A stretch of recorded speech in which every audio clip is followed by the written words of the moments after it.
Welcome back, friends, to Occultists Anonymous, sponsored by Roll20, the Onyx Path, and viewers like you. Thank you to everybody who hangs out with us, chats, joins the community. Even if you're lurking, totally cool. You don't have to be talkative. Just being one of the gang is totally cool, and we appreciate you. A special shout out, though, to our patrons who are supporting us monetarily. Adele, Al, Alan Michael, Alexander, Algos, Bernie, Blood Angel, Brandon, Dixie Normus, Doc, Emil, Funzo, Suruali? Yeah, okay. Funzo Suruali. That's a tongue twister. I don't appreciate that. Thank you. George, Jack, James, Jenny, John, Josh, Julian, Catfeathers, Crazy Man, Melissa, Michael, Milo V3, Moku, Neomagus, Noba, The Other Michael, Perry, Puppeteer, Ramon, Roivscribe, Ryan, Sebastian, Cinna, Terry, Thomas, Usuf-sama, Vortex, Woodfoot, and Zoltan. Thank you all very much for your support. We appreciate it. Yes. Go laugh about, Dixie Normus. Yep, we got it. All right. I work with 13-year-olds, about the right age. Yeah. When we last left the Cabal, they decided to split up, and we did two weeks worth of my storyteller prep in one. This in no way gave me panic attacks this past week. On the plus side, they ended up very quickly finding duplicate and kind of crossover information. The big notes being, I almost said Dolores Umbridge. Ursula Tenebris is the name of the Archmage. Yeah. It's the name of the Archmage. Reported Archmage, again, there's a lot of like, well, is she, isn't she? I believe the Free Council Cabal in Philadelphia, the Founding Fathers suggested it could be a Dread Pirate Roberts kind of situation and duplicating a Nimbus to act as if they've been here this entire time or not. Maybe she's 200 years old. Or maybe she's 200 years old and is a lich. There are problems involved with all of that. Also, the I completely spaced the Wailing Bridesmaid? Howling Bridesmaid. Howling Bridesmaid. Thank you. That's why it wasn't sounding right in my head. As a potential connection to the Stalker. No, not sure where in everything that comes up. And while Songbird was off in Philadelphia figuring some of that out, Atritus was in New York talking with Factory about that. Meanwhile, Weird and Network decided to go rob a bank in the Temenos. Yep. And it worked out pretty well, except the whole robbing thing, so much as we looked in, we saw stuff, and then we bailed the fuck out, and we're not 100% sure what we saw. Which to mention, I believe I mentioned it in chat, but I will also mention it again here for everybody, because I also can't remember if I put that in the big chat or the little chat. I'm rolling back here. Was it the Luxor? Yes. Luxor Temple. Luxor Temple, yes. Which, if you go Google it up, it's one you will probably recognize pretty quickly. It's a very iconic one. It's right there off of the Nile. It's also surrounded by like a bunch of city, which a lot of the Egyptian monuments are, which is always really funny to see. Because you're like, oh, the pyramids of Giza. They're literally, there's a KFC, I think it is, that's like a block away, and you can see the pyramids of Giza eating your fried chicken. Yeah, it's ridiculous. But hey, I mean, whatever. Yep. So yeah, they saw the Luxor Temple of Luxor, but behind it was an enormous black onyx pyramid that definitely isn't there in reality. And then they bailed. Got that good look at it with perfect recall. It is very easy for... Well, actually, you guys have already shared the image, if I remember correctly, by means of telepathy, and be like, this is what we saw. Cool, what the hell does that mean? I don't know, but Songbird with 6 intelligence goes, well, all the grimoires have been found in temples, pyramids so far. Pyramids. And we know she's Really from Cairo. galaxy brained that one. Dolores again. Ursula. I mean, it's literally two different villains. It's the same. Yeah. Same person. Same person. But I need to just keep Little Mermaid in my head instead of Pink, and maybe we'll get there.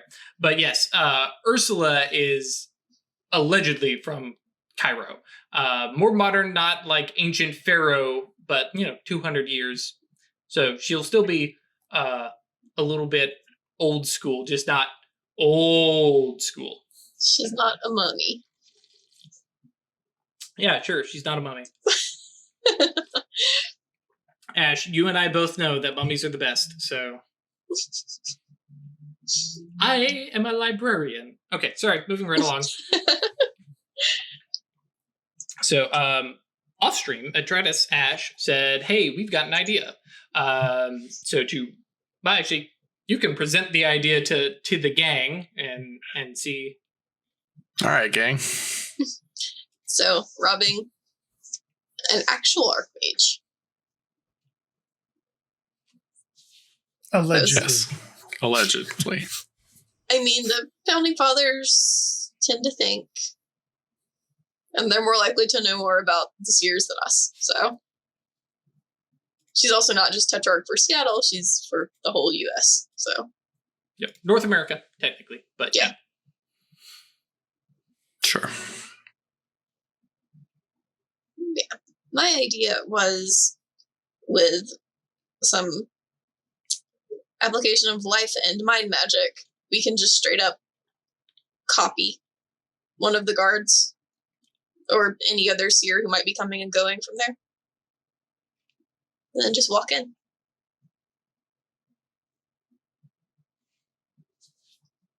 We don't have to break through, like, being invisible and getting seen.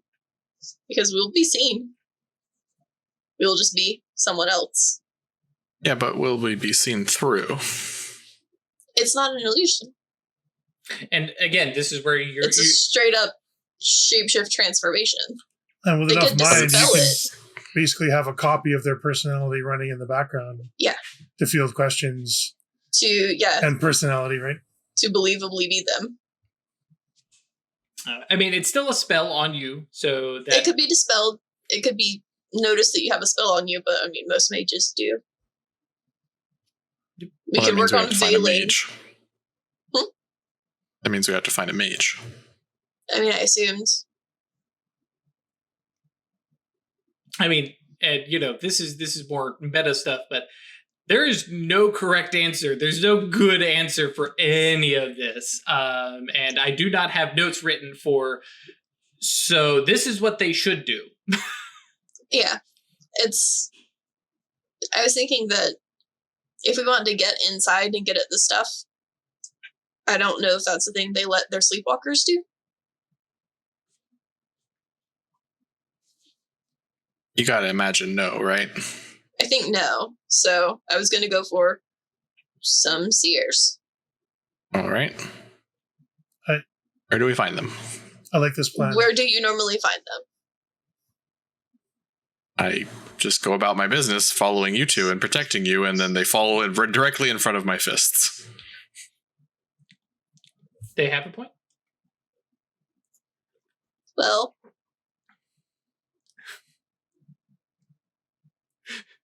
Okay, sorry. We have to pull this one in from chat. Bjorn Thor suggests a wild Clippy appears. It looks like you want to rob a Tetrarch's pyramid. Oh no. No, not in both games. Supernal Clippy. Cannot have a Clippy in all my games. I mean, the asshole move is to just be Zolius. Because we know I really like that option. I mean, if you want to be nice, be like, bro, get you an alibi. Heads up. Yeah. I really like that option. He's head of a pylon now, right? You haven't checked in, but his plan was supposed to put him in charge of this particular pylon in that's set up in Seattle. So that's one option. Or we could, go there and try to scope out the place and try to snatch somebody who seems easy enough to take out and also like they can get inside.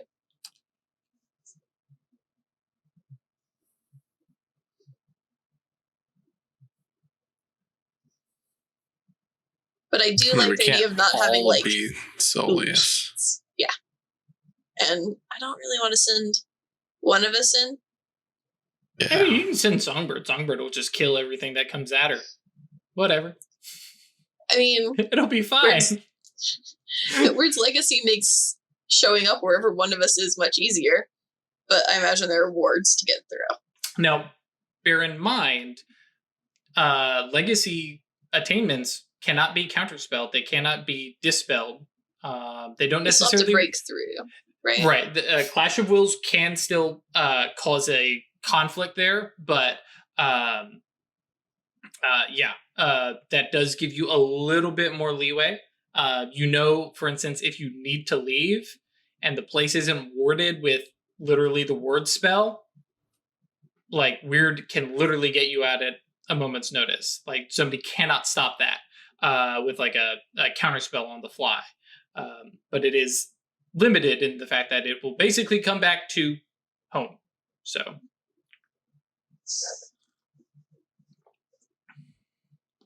So, any other ideas? This was just the one I liked because it doesn't rely on like illusions to be seen through. They can clash. Sure. It's like an actual physical body change that they have to suss out. Right. I mean, certainly I wasn't planning on trying to be invisible because it would just get us caught faster, I feel like. So yeah, the way we went after Graves is not the way. It's not the way. It's not the way. That was Cynthia, by the way, who was the vampire. And Graves is, as a girlfriend, business partner, it's complicated. Correct. Associate. Mm-hmm. That just seems like a Seer thing. Okay. I mean, my only other thought was, just kind of do that thing we do, where we kind of stumble in half blind and things just happen to go right. Yeah, I feel like kicking the door probably isn't the way to decide there. But hey, hang on. To be fair, she's got a point. Let her speak. No, the random thing has worked 100% of the time. It's true. We've only tested it once, but no, most of the time we've just sort of winged it. Like we barely sketch out a plan, and then the moment we hit whatever we're going after, it all blows up in our face, and we're winging it from there, and it's worked out literally 100% of the time. These things have a way of working there. There it is. Yeah. So yeah. So we could just do that and see how it goes. There's that. Other things to kind of throw out, because obviously you guys have reached to your local contacts. The other thing is potentially reaching out, as Chad is actually pointing out, reaching out to a couple of the Seer factions that reaching out to Ebon, chatting with the Mammonites. Not exactly people that you want to be doing business with, and you, especially with the Mammonites being who they are, like they will probably sell you out if it will make them a profit, air quote. Yeah. But those are options. Also going back and seeing about anything back in Seattle with Samson and the crew, because Samson was definitely focused on Seattle, but he's been around for a while, so there's potential there. And I was trying to think, there's another option. Going to like your Concilium as a whole. We've already spoken with Factory, but like Moonkeeper, the Hierarch, most of those are kind of in the dark about what you guys are doing. I guess Hiza Hiza doesn't know where it is, doesn't know that it's the Tetrarch, if I remember correctly. So no, I don't think he's on that. He knows like about the Grimoire hunt.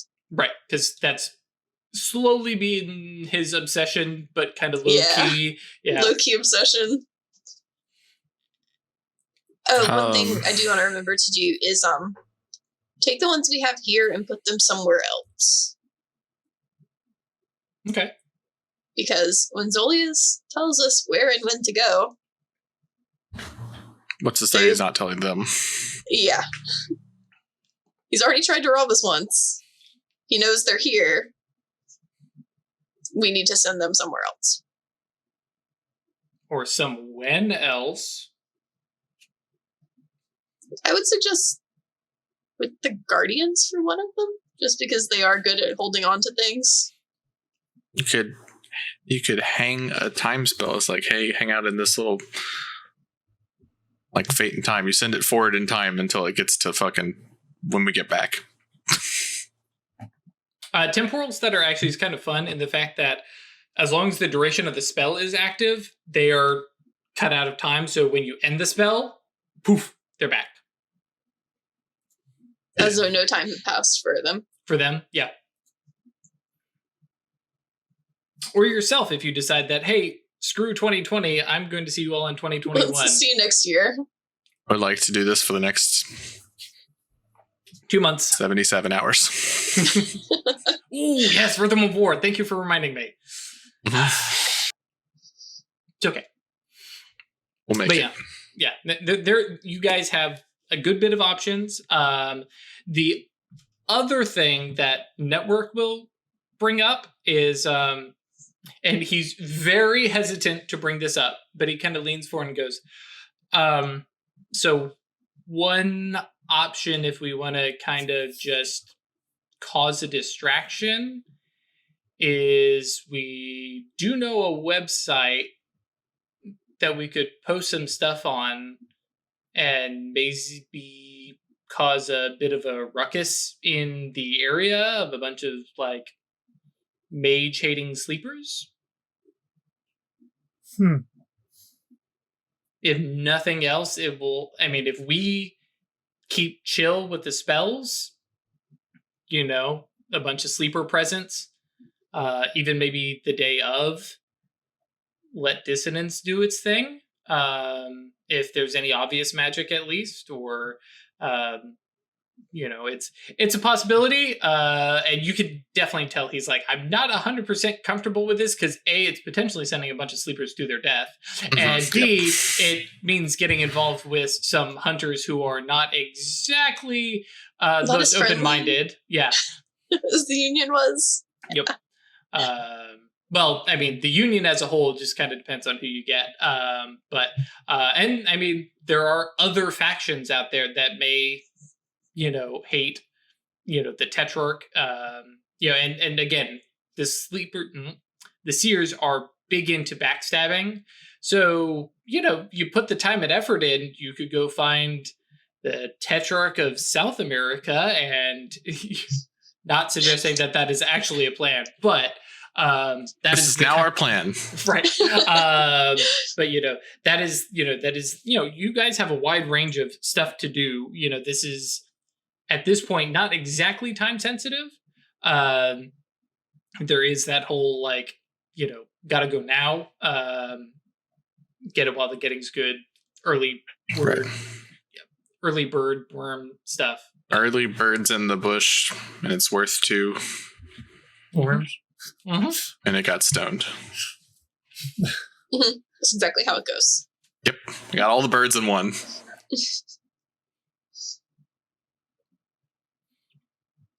So, what is the avenue you would like to pursue? I am going to talk through available resources and advice from the arrows. Cool. Who do you think? I've sort of had some access before. People kind of coming along. If we wanted to actually, like, wage a little war. Obviously, trying to remember. The waiver on that one's going to have to be lengthy. I'm trying to remember, because how much? Yeah, because you've got that status. Like even going, to just about any other caucus in North America. It's -1, isn't it? Yeah. So so you're still running around with 3 status.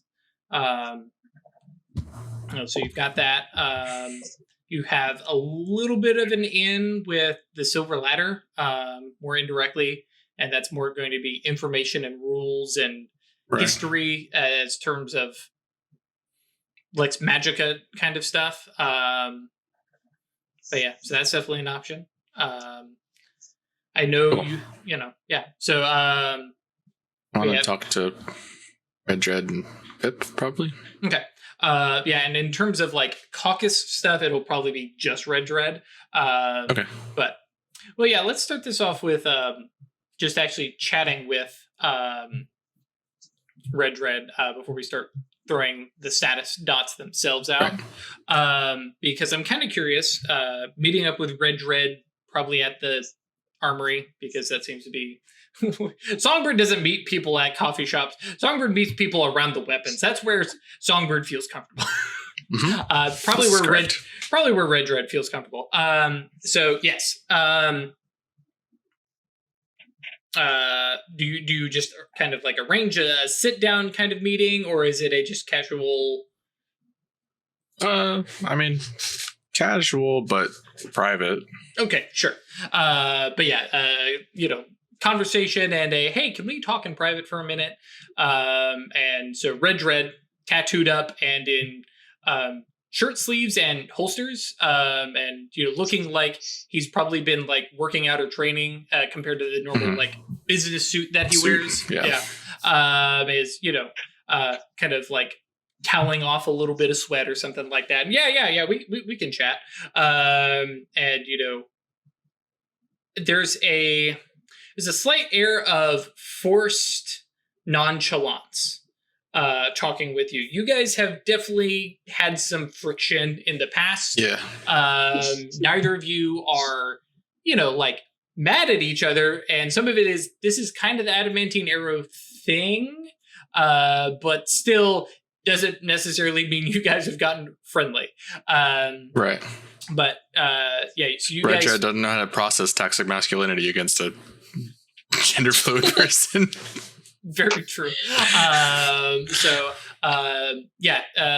Quick sidestep, probably actually into his office, and does that whole like lean back against his desk, looks at you, arms crossed, and says, yeah, "Okay, what's up?"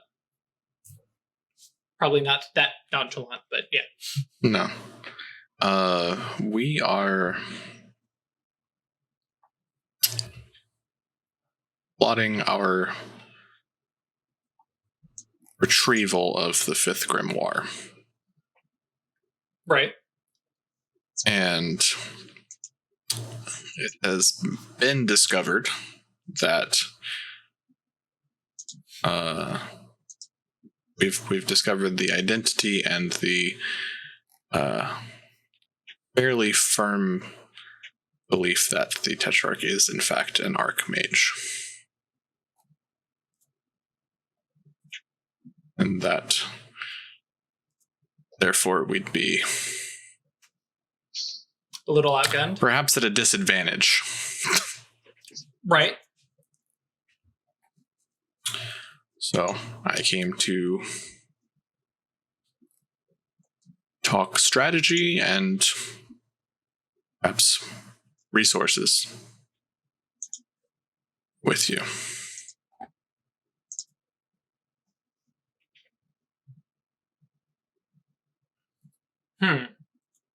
You've been around a while and you've survived through, probably a lot more than I have at this point.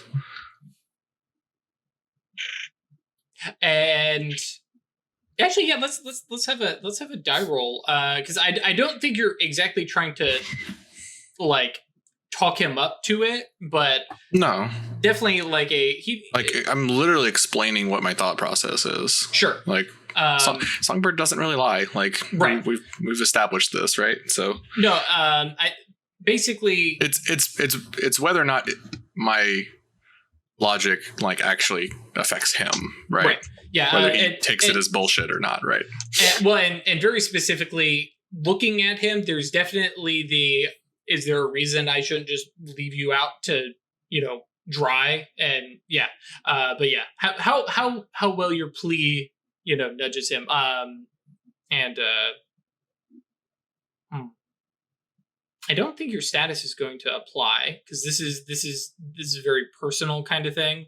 Mm-hmm. So yeah, let's just presence plus probably persuasion, right? I was thinking more expression, just because it's like I dig that. Okay, just literally just kind of talking through out loud. Like I'm not actually trying to convince him. I'm just saying, here is why I'm here. This is what I wanted to talk about. Okay. What are your thoughts and feelings? And let's do that at a -1, please. Okay. 1 success. All right. Checking over on OBS to make sure this thing is actually popping up. No? Okay, that's weird. I'll have to figure that out later.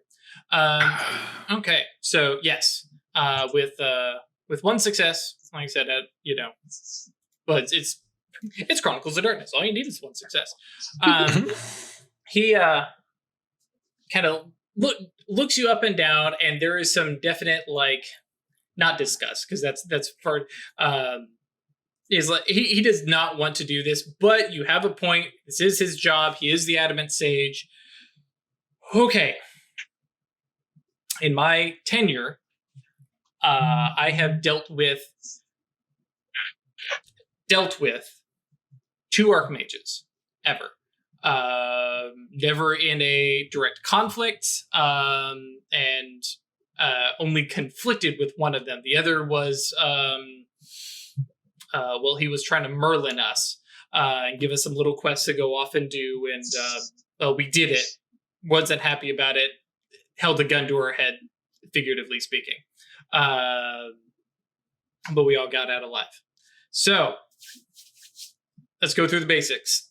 Your spells are probably going to be shit compared to whatever they throw. From my experience, they don't tend to do much of the heavy lifting themselves, though. To leave their nimbus all over the place, they have their whole, I don't know what, bullshit going on amongst themselves, all the other Archmages. Leaving their nimbus around everywhere that somebody just to pick up, I think is a big no-no for them. So anytime you find one of their spells, it's going to be something significant that they're willing to risk it. Either something that they really want to protect, in which case you're fucked, or something that they really want to hide, in which case you're fucked. But outside of those things, most of the time they're going to be nudging others. And the like I said, the one Archmage that I came up against was a seer and was basically just pulling strings and had everybody else doing their dirty work, so that they were not physically here. They weren't showing up. They just left messages, do this, do that, kind of the same way. So because of that, your upfront initial assault, and you can hear him drop into that very military cadence, and he's sounding like fucking Patton. Right. Your initial assault is going to be probably up against Sleeper and Sleepwalker defenses. Next line of defense is likely going to be Proxima and Mage spells put up. It's not until you reach the Holy of Holies, the Sacred Grimoire, the whatever the fucking Sword in the Stone, that you're going to run into Archmage spells. The Mummies too. Exactly that. What actually gets past that, I'm not fucking sure. The only thing on tier with them is going to be other Archmages and raw brawn, or brain power to find the loophole, find whatever key allows their whoever to actually get past those things. Unless, of course, they're so fucking paranoid that they're the only one allowed through. The only other thing that's going to be up against, an Archmage at that level is going to be some of these ancient fucking vampires, the really, really old werewolves, and giant spirits. And by giant spirits, I mean the ones I don't fuck with. Right. Do you have a really old vampire? So, okay. That's like lighting the fuse on a bomb that you don't know how long it's going to burn. Just toss it. Let it go. I mean, throw a sarcophagus in the thing and just let it do its thing, That's like, maybe? That's like hearing you're supposed to cook a grenade and you put a pan on the stove. I love that line. Oh, that's good. So I'll be honest. Hope that the fifth grimoire that you're looking for is not the center point of this place that you're headed. Yeah. Hope they have something bigger that they care about more. That's in their vault of vaults, holy of holies, hidey place. And the other stuff is, tools that they lend out to their faithful subjects. Beyond that, yeah, it's loopholes and literally being smarter than an archmage. So I'm fucked. You might be fucked, but those other two are all right. Okay. I was smart the other day. That was great. I've done that too before. It's a little overrated. Yeah. I didn't actually know anything more. I just was aware of everything I didn't know at that point. That's the worst. I don't think he laughs at that, but yes. Yeah. Not a fan of recognizing my own weaknesses, but at the same time, it's really kind of important. Yeah. All right. Well, that's actually semi-comforting. Yeah. Like I said, the biggest thing is going to be not drawing their attention. Your ants, don't let him get the magnifying glass out. Sure. Just be beneath notice, which, I mean, a good bit of veiling is going to help. And if they are the Tetrarch of North America, hope that they have other stuff on their plate that they're more concerned about. And now, what kind of resources are you asking about? I mean, if there's anything you can imagine that would be helpful. I don't have an archmage killing gun strapped up there. That's not what that big one out there does? No, that's Pip's. And no, it doesn't. I mean, you want to decimate like line on line of, enemy combatants? Sure, but it's a bit vulgar.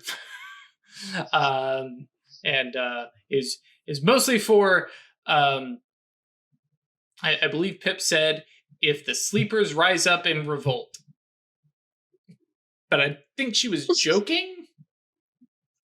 But I learned something new about her today. Yeah. Beyond that, yeah. The resources of the arrow are at your disposal within limit. Right. You have that fucking suit of armor you can get out of here anytime, by the way.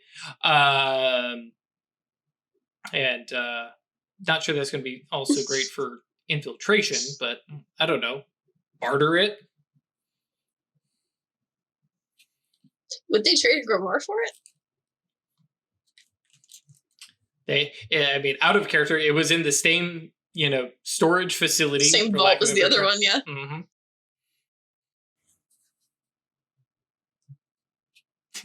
And to chat, yes, Pip really is ready to fuck shit up, but she does it on the very defensive mama bear thing. Do not mess with her kids. Do not mess with her family. Do not mess with her friends. And you'll be fine.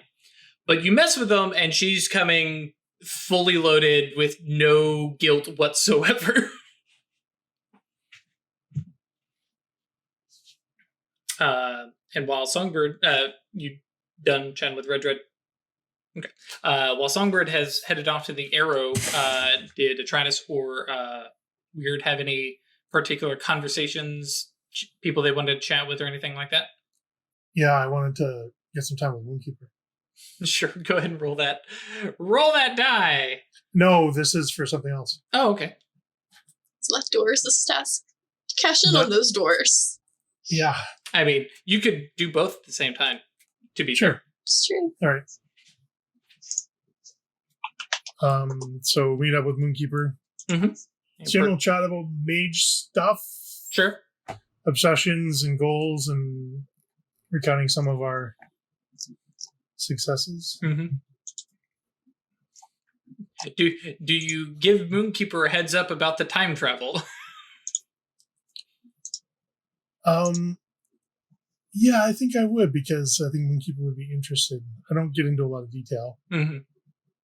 Yeah, and I'm pretty sure Moonkeeper is like kind of giving you the side eye of like, hang on. So you showed up and gave us a warning, and we made some changes, and then you didn't come back. So that's all good. I think that's, yeah, he's like, I'm not going to ask any more questions, because if I do ask any more questions, I'm pretty sure I'm going to have to pull you in front of the concilium. But well, okay. you would be the one to, I think, go in front of the concilium, because you said that you were doing it in defiance of the concilium. But I haven't done anything. Exactly. But I will. Oh, and you both had that moment of like, all right, we're going to stop this conversation. You would have. Will will be have doing. Mill. So your time magic is more advanced than mine. Thank you. I was wondering if you could give us some help. Potentially. I'm looking for possibly some prophecies. We're looking at infiltrating a vault Okay. to find our fifth grimoire. Okay. We've got a couple of different options on the board. And I'm looking for inflection points to try and make those options more viable. Divination would be long and complicated to try and get that done, but a prophecy could do it pretty quickly. Which now I have to go pull up, and I'm like, I can't remember exactly which one prophecy was. So option A is basically kick in the door, smash and grab. Option B is to yoink someone out, make a copy of them, a full copy, and then infiltrate and try and get it out that way. Those are the two big paths we've got right now. Let's see. Hold while I read prophecy, and I'm going to read it Sure. out loud for you in chat. That way you're not just staring and watching me read stuff, because I have a bad habit of doing that. Prophecy. The mage causes the future to conform to her expectations, building a hypothetical scenario she can then examine for knowledge about how to alter the future drastically, whether to ensure or avert a specific event, which is very likely what Moonkeeper did for how do I unfuck this fucked up future? Mm-hmm. It works like divination, but the mage can ask specific questions and also gains answers about things that might come to pass depending on variables like choice and outside chance. For example, they could ask whether calling her ex will lead to reconciliation if she makes the attempt, or whether killing a man might set his son down a road to revenge. She can ask one such question per level of potency and receive a detailed answer that accounts for hypothetical events. Other mages using divination on the same subject while prophecy is in effect see the most likely outcome of the scenario set by this spell. With a reach by building the hypothetical future around a social interaction, mage may reduce the number of doors by potency, since she has an intimate knowledge of how each question or interaction might target or affect the target's choices.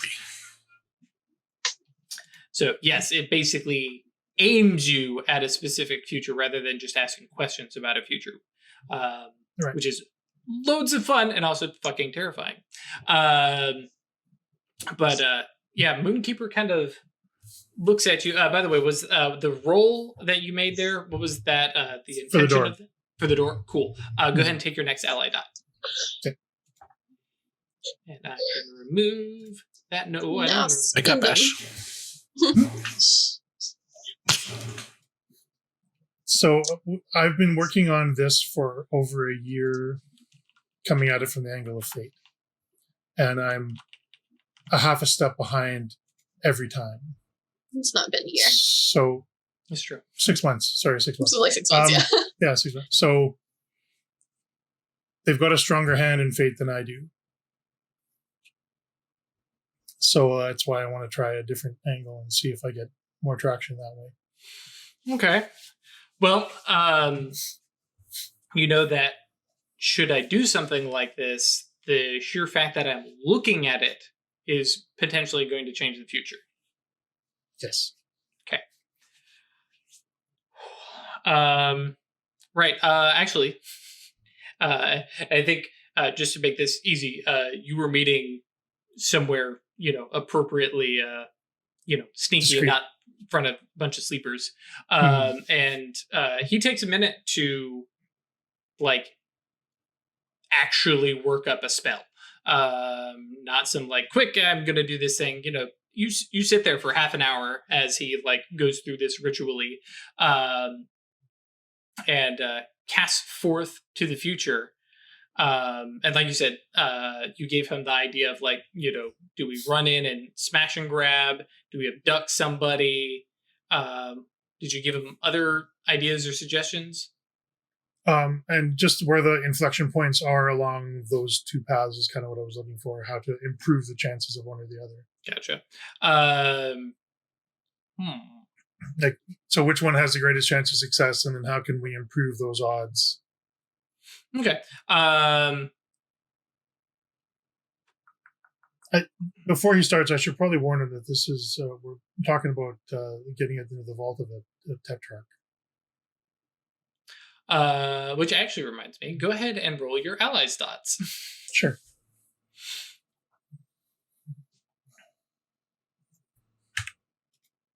Which I think you're up to 3 now? Yep. Cool. Well. Yeah, baby! All right. 3 dice, 5 successes. What the fuck? Because fucking math. Okay. He gives you a wry grin and says, all right, sure, why not? Let's fuck up a Tetrarch's day. And goes through the spellcast. Now, I do believe you need to reduce your overall dots. I'm going to pull up the rules for allies here real quick. But just to put a bit of a finer point on it, the point of this is to not fuck up a Tetrarch's day.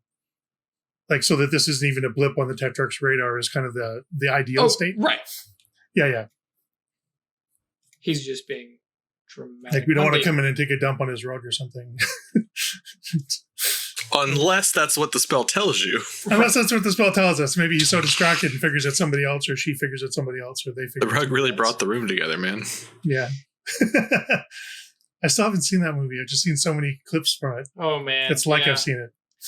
Take a minute, go watch it, enjoy it. It's 90.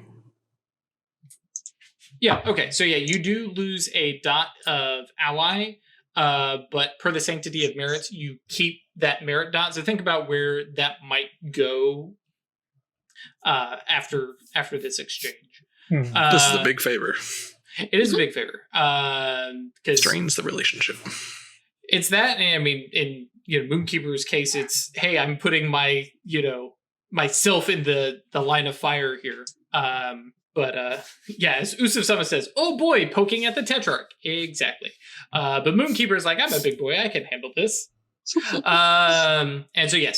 Spends half an hour casting through, and I think this is probably the first time you've probably ever seen him ritually cast, and it feels very, very hermetic mage, Doctor Strange, lots of hand motions, drawn in, runes, in the air. Nothing that necessarily flashes magical visibly, but with your mage sight up, you're able to see, him working through high speech in the air and stuff like that. And kind of goes a little bit, not quite catatonic, but he's clearly in some trance, looking across a bunch of stuff. The spell itself seems to take takes the 30 minutes to cast, but then duration wise, it's not very long at all before he comes back. Maybe a minute. He doesn't quite do the Doctor Strange twisting, seeing all the various futures things, but kind of comes back. His eyes are a little bit wide. No, that was the other movie.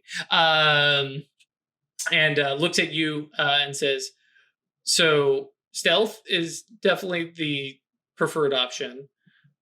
As I can narrow it down, I'm trying to think of how he would phrase this and what kind of stuff he would get. On his end, the primary factor is going to be not disturbing the trying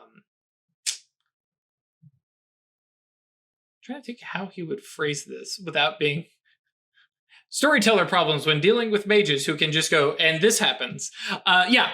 Basically, I think he's pretty straightforward.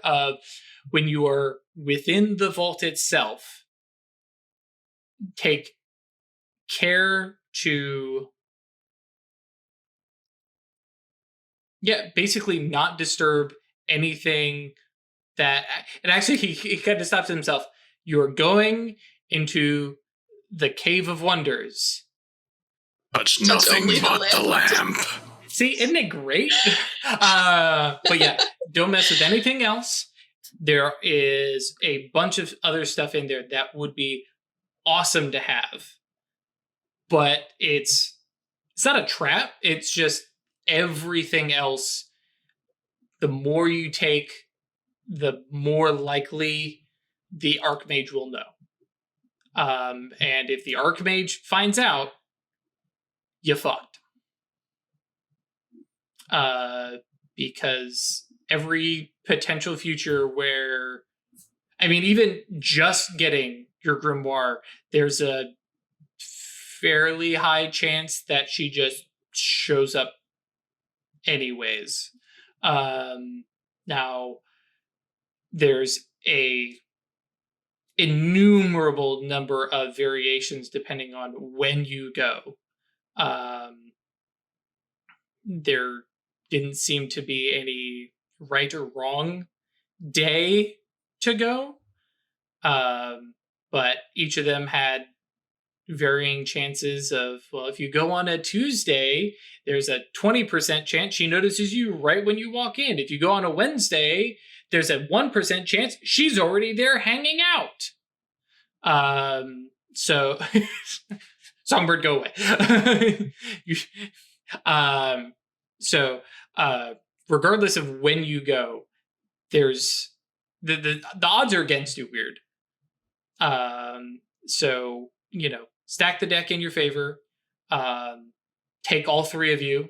That has your highest chance of survival. And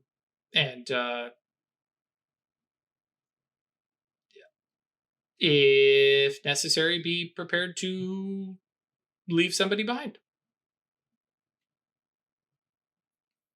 If you want all of you to get out,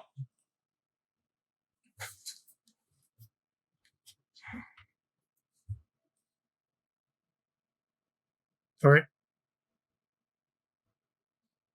and Thank you.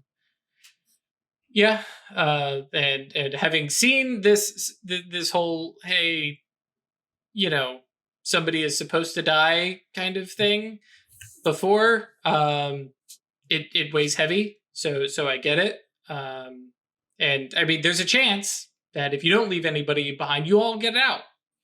But if somebody's going down or somebody is making the noble stand to distract the Tetrarch or the defenses or the Guardians or anything like that, it might be necessary for somebody to, I'll hold them off. Shame we don't got anybody that's a fighter or anything.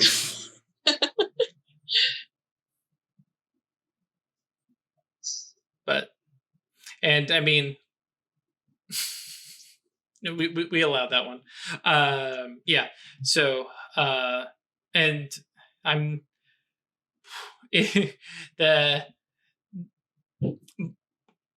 bluntly, this is a bad idea, Weird. It's been my experience that when it comes to mages, most ideas are bad ideas, objectively.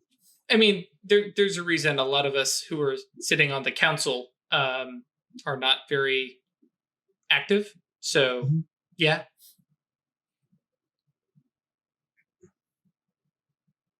All right. Thank you, and thank you for the warning. No, 4 out of 5 counselors recommend not doing this thing. Yeah, Is it about 4 or right. 5? Factory is like, go do it. Factory's like, you. Yeah. He's into it. Go. He wants you to do it, but also thinks it's a bad idea. Yeah. This is such a bad idea. Do it. Yeah. He's not volunteering to go, but like, you really should. So yeah, take care of yourself, Weird. And I'm hoping that you come back with some awesome stories and a new grimoire and who knows what else. But yeah, it's crazy. And I asked quite a few questions and looked at a couple different inflection points. And I mean, overall, I give you a 1 in 4 chance of coming out alive with the grimoire. It's not bad, but it's also a 75% chance that you go in and don't come out with a grimoire or don't come out at all. Moonkeeper, I love you, but I gotta say, as a fate specialist, I really like those odds. Thank you, Mando. Should have told him it was a 1 in a million chance. Right. Those things will happen every single time. Guaranteed.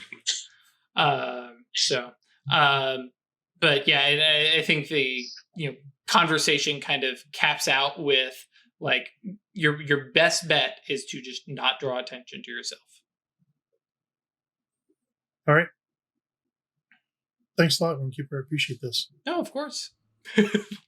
It's what I'm here for. As he potentially watches his friend walk away to her doom. What about a that's right. So what you're saying is there's a chance. Yes. All right. Sorry. Good. Okay. I wanted to call back up the people we met in Seattle and see if they can give us any info on likely seers. Like, if we are looking for ones to grab and impersonate, can you point me at any? Cool. Because right now all I've got is Solius. Yeah.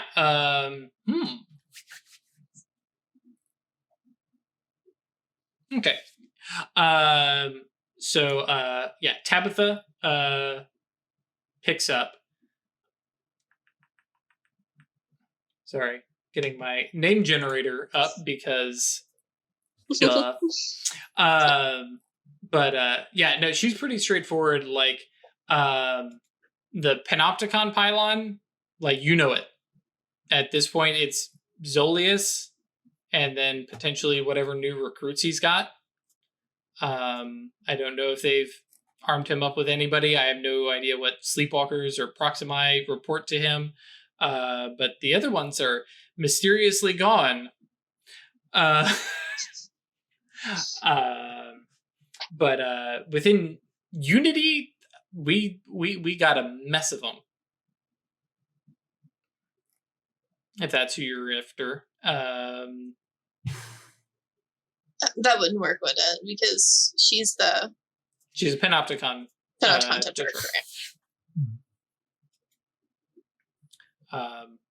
Yeah. Alternatively, it's pump Zulius for information, or I guess find Panopticon near you all. Yeah, that seems more likely. Okay. So. Which, to remind, because I actually forgot until just now, you do know of at least one Panopticon seer that you sort of ran into. Well, you didn't run into, but met when working with Abaddon. Oh, was it the one who was like broken on the ground? No, he was the one who was in Grand Central Station that let you guys through to the temple. Oh, okay. I thought that guy was like a sleepwalker. No, he's the one who opened the portal and sent you guys to the temple. So you do actually, yeah. I was like, how would you find a Panopticon? Oh, right, actually goes visit Grand Central Station because, well, at least that's where you saw one. It might require a little tracking down to find them, but yeah, you do know of at least that one. At one point, it was in New York. I'm not trying to go like make friends with them though. No, but I mean, remember, it's the Tetrarch of North America. So if you want to hijack somebody, we could go for that guy. That still only gives us 2. Yep. Trying to think of if I would rather call up Abaddon or Factory again. Abaddon did deal pretty straight with us. Yeah, that's what I was thinking. It was like he was willing to let us take 1 grimoire from their vault. But also I don't know what he would want in return. Because he wanted our help.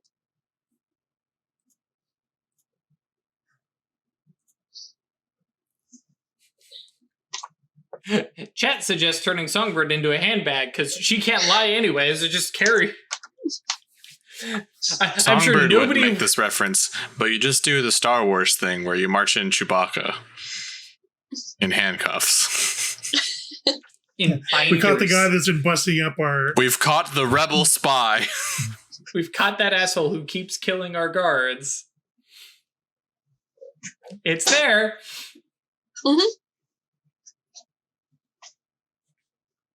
Okay, well, I want to do this thing now.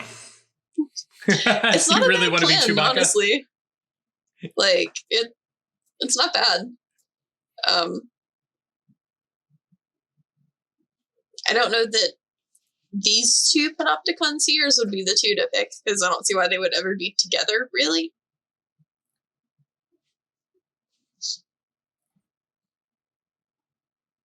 And I mean, there's always like literally showing up and finding folks there and just. That's what I was thinking. Finding people who seem like they already have entryway to the place, even if they're just like Proxima or sleepwalkers or whatever.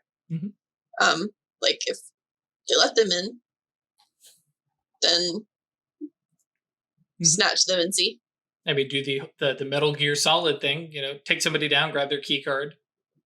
Transform into a cardboard box. I mean, yeah. Sure. I can do this thing. That's true. Songbird could turn you all.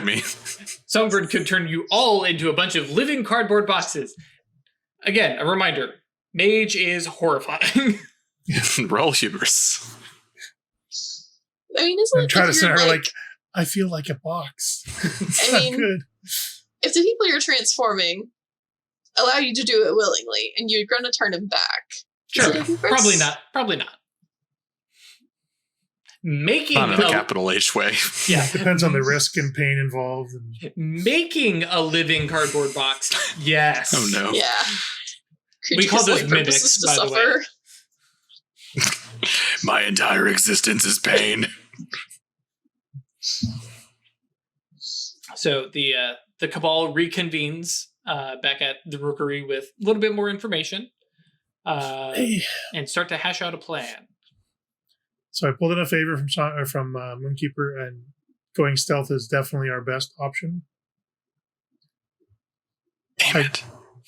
Feel I need to tell you that he said odds were still very low, Hello. like 25% chance That's not of low. success, and it may cost us someone to make it back. I mean, he also said that before. And Sure. then I'm just laying the cards on the table. Songbird just didn't let him die. But he And it was was very... It was He fine. was- So odds are not great to begin with, but if we take anything else from the vault, that falls off dramatically. No, does not fall dramatically. Just your best bet is to take the grimoire and leave. Anything else is going to increase the risk. Look at Increase the chance you get noticed. Look at Drew tempting us. Yes, but also clear. Maybe there's something really cool I'm not only inside. taking one thing from this place. I'm a boo.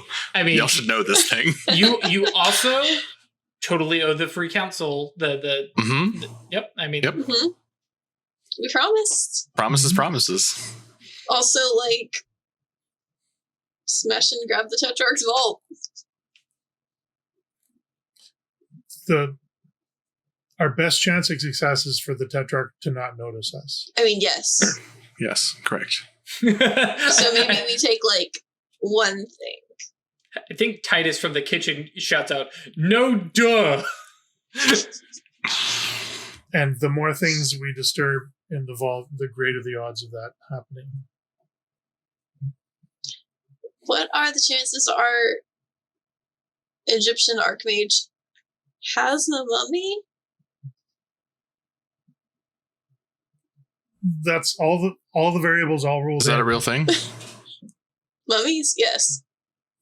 What, Really? you want to take a mummy? No, I don't want to stumble upon it when we're digging through her vault. To be fair, as a member of the Mysterium and also just being a Tratus, one of the I guarantee day one was, are werewolves real? Are mummies real? I had a checklist. Meeting the Vampires brand were new like third or werewolves. fourth. Meeting the brand new werewolves is like, oh hey, look here, I'll give you my checklist and tell you all the things that are real. So along the lines of an infiltration, I was kind of thinking reaching out to Ebon to get some names, maybe connections to some people we can snatch. Might be fruitful. I mean, I feel like our infiltration plan needs to know what Dolius is going to give us, right? Like Like where he's going to going be to send a us. location, or are we getting a connection to a spot where we can just pop in, or like, I mean, we already don't have a think list we're of gonna like where it's going to be without any wins. So if what we're getting is a date, It's going to be a date and a place. I mean, yes. I mean, like I said, and this is me trying to not be meta, but like my first thing would have been, we killed them all. All right, so let's talk. But that's on you Yeah. guys. I think we need to do that. Yeah. My biggest concern was like the clock ticking on when he tells us where it is. Because he can tell us where it is like now or where it's going to be next. Though we don't know how long it's going to be there. I mean, we But can if find we out go what he's quick- going to give us without finding out what he's giving us. You know what I mean? Mm. that's true. Yeah, you want to call him? I guess calling is safe now that he doesn't have a thing living in his brain. I mean, and there's ways Now that to the stalker call, is dealt with. and there's ways to call, Zolius and be a bit more circumspect. Not using your own phone and or something like that. I'm just imagining us crowded around like the only payphone we could find in the city. The other thing, because you all know his sympathetic name, so calling not Zolius but Call Todd him at work. Larsen. Odd. Can't you, do we even need a phone? Can't you just forces a phone call? You can send a message. That's very far, though. Forces transmission, well, because your target is just the cell tower nearby. I mean, there's a potential thing, like, it's not in Songbird's normal wheelhouse, but he could probably ask some questions and figure out how to do it. It is a potential. Like, it is within, I mean, let's be honest, Songbird is Forces 5. It's possible Songbird just might need a minute to figure it out. Okay, I can do this thing. Untraceable. I mean, yeah. Who did you get a call from? It says some guy's brain. Yeah. Yeah. It's not in numbers or letters. It's just a bunch of symbols. Huh? Is that Old Norse? What? Bunch of bird emojis. Yeah, that's very good. One eggplant tossed in for old time's sake. So yeah. Okay. Yeah, I will do this thing. Okay, so you were because I mean you have his number. Life and forces. I make my brain into a fucking cell phone. I think you can just do it with forces though. Like, I mean, sure. Transmission, but that said, I mean you can literally just have like your ears work as microphones and your mouth work as a speaker, and put it on speakerphone. Be a through human your brain. Yeah, be a human speakerphone. Like the from Third Rock.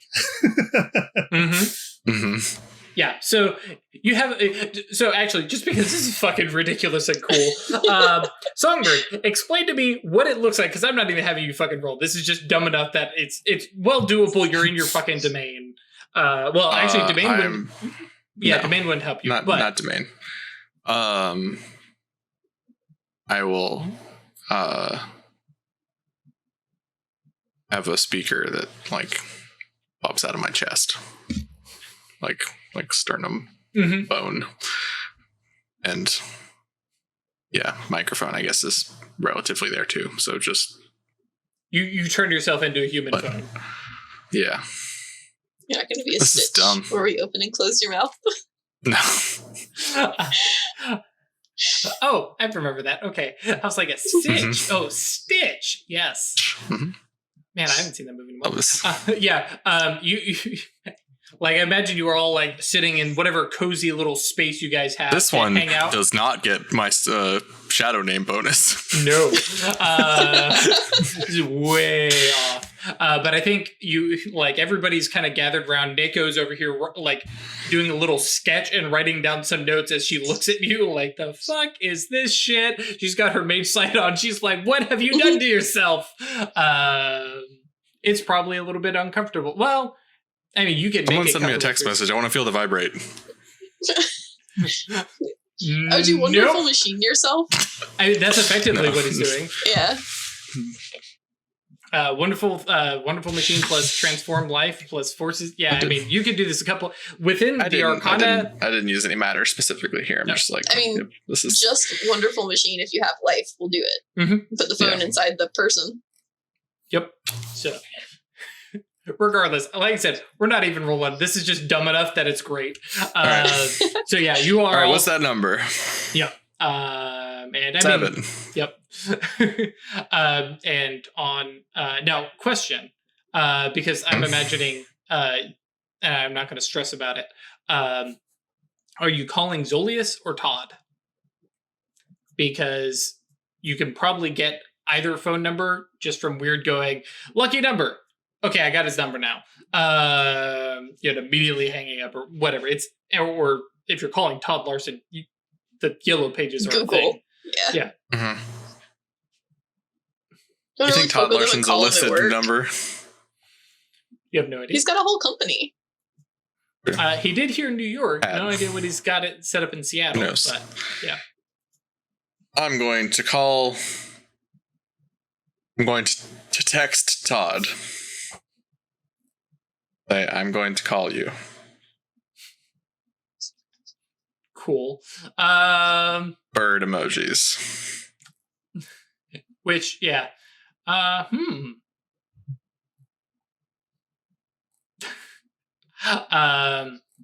think the text you get back is "fuck, really?" Okay, it's like 3 different texts.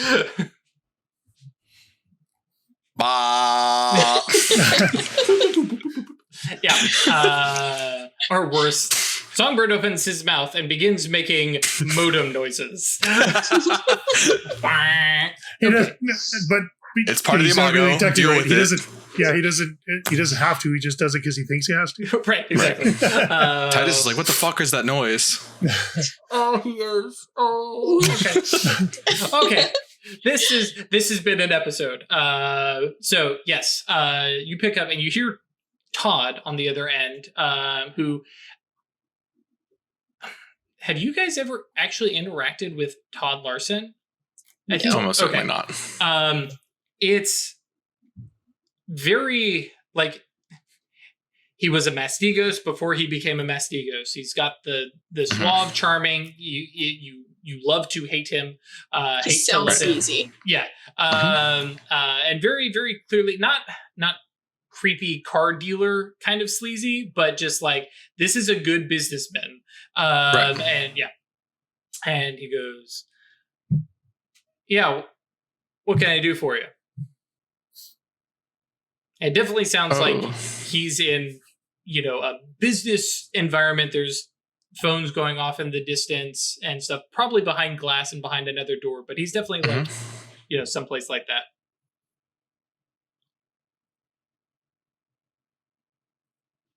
We thought it best to talk casually. Sure, Canthus. I get phone calls from MMA fighters all the time. Yeah, I mean, we're old friends, right? Yeah, I guess we had that one really great time at one bar. Sure. Best turkey club in New York, right? It's very true. Very true. That's in New Jersey, you fuck. Yeah, that's true. Yeah, but very true. Yeah, no, I may have to head back out that way sometime. No time soon. I'm really busy around here. I got a new promotion. Oh, nice. It's good to work that out. People retire or? Yeah. Permanently. Nice. Well, I mean, it's usually how it goes. Right. Well, some of these boomers, they come around,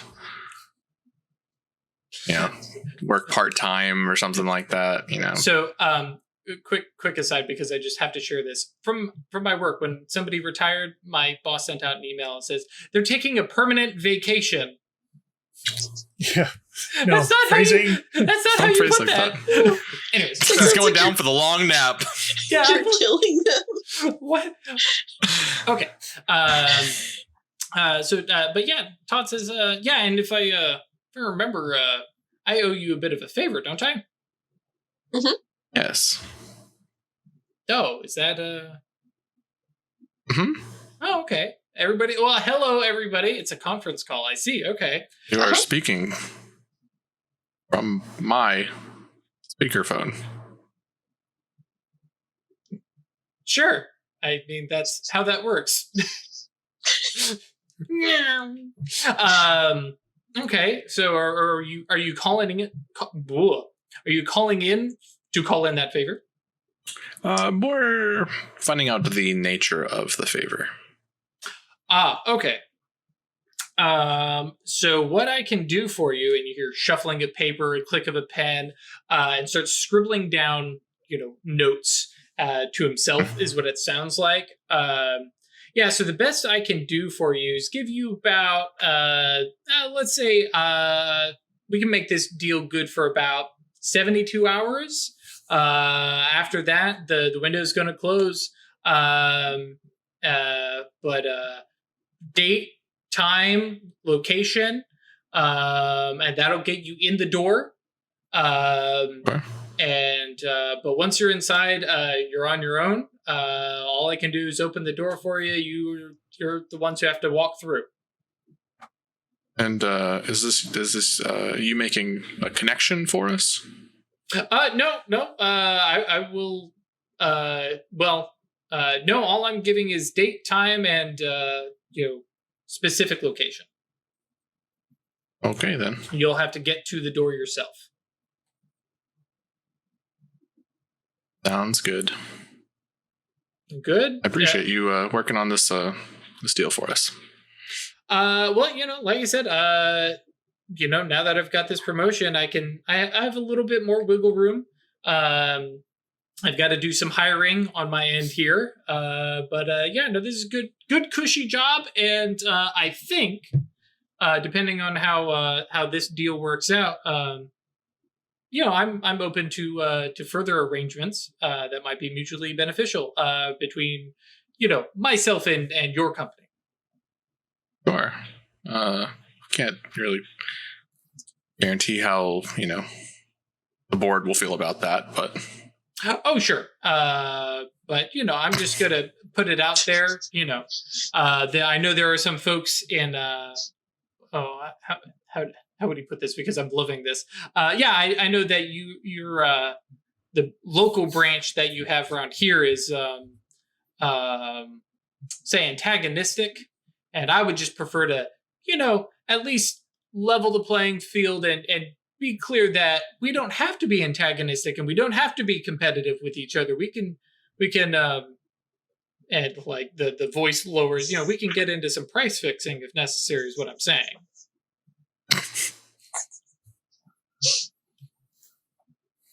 Everybody wins then. Like, cover up my chest. I'll be honest, I kind of just blacked out and said a bunch of shit. Is this going well? Yes, it's going really good. You're doing well.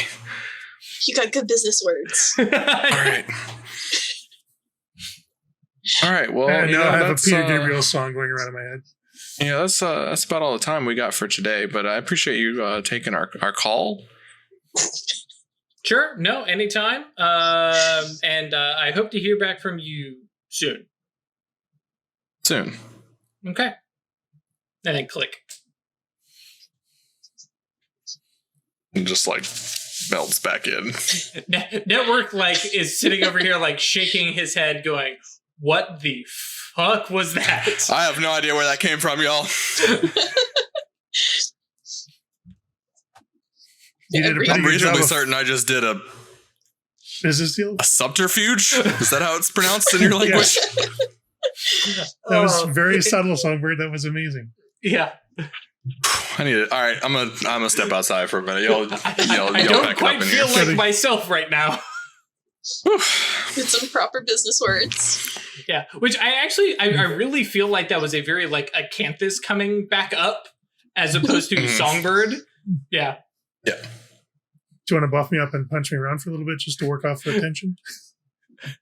If that's your thing, but Judd is over here with a scream of sticks. Like, hey man, that's still my job. Cool. Any immediate thoughts as we kind of round out the episode?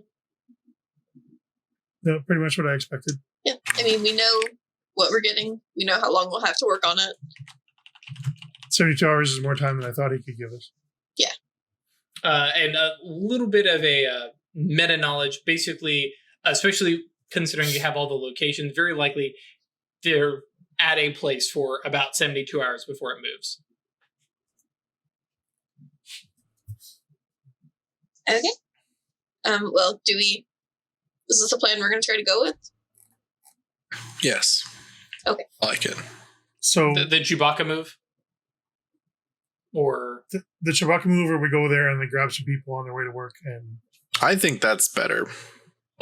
You knock out the guards at the door kind of thing. We don't want to draw attention to ourselves, which saying, hi, we got this guy would definitely be waving a flag around. So, yeah, definitely. I think snatching the door guards or whatever. Yeah. Someone who we can see coming and going. And scope the place out a little bit. If nothing else, you hitman them and go, I get this guy to get in this door, I get this guy to go in that door. Yeah, we can leapfrog it, right? Mm-hmm. Cool. Ooh, boy. All right. Yeah, so I guess that is it for today's episode. Twitch guys will be back in a little bit. YouTube guys will see you on Friday, and I'm doing this early. Don't forget to come by Discord. Come hang out with us. It is a great community. I love the fact that people are still coming by and saying, hey, we're just now getting in. We got people who are like, hey, I just finished and I'm joining. Doesn't matter where you are in the series, come hang out. We love to hear from you. Or if you want to just hang out and lurk, it is also the best place to hear about news or anything that we're doing. And if you missed it, last Sunday I did a little stream for Control. I think this Sunday, Chris and I are getting together and possibly killing some Nazis. I'm not 100% sure on that. It might just be me playing more Control. Okay. We're shrugging. We're not sure. We're playing it by ear, but we're doing that over on our Twitch channel, which is very easy. If you're here and you're watching this, it's very easy to figure it out. It's twitch.tv/Occultists Anonymous. Ta-da! We don't have a special little thing for that, and we probably won't because I'm going to tell Perry not to. But yes. So come by Discord, that's yeetinto.space, drop that into your URL, and poof, you will be there. If you want to support us monetarily, that's patreon.com/Occultists Anonymous or staylucky.club. Both will take you to the place. And of course, you can support us by just buying merch or buying stuff through DriveThruRPG or just telling people, hey, there's this mage game and it's really cool and I enjoy it. Check it out. We are happy to entertain. The only way we don't want to be supported is like showing up to our house to give us cash. That'd be really weird. Don't do this thing. I mean, if you manage to figure out where I live It and would be show up, weird, but I would take the don't money, even though. throw that out there as a challenge, Drew. Yeah. Oh boy, that's just a thing. So yes, thank you all for joining us. I greatly appreciate it. We all appreciate it. And yeah, Twitch guys will be back in a minute. YouTube guys will see you on Friday. Stay lucky.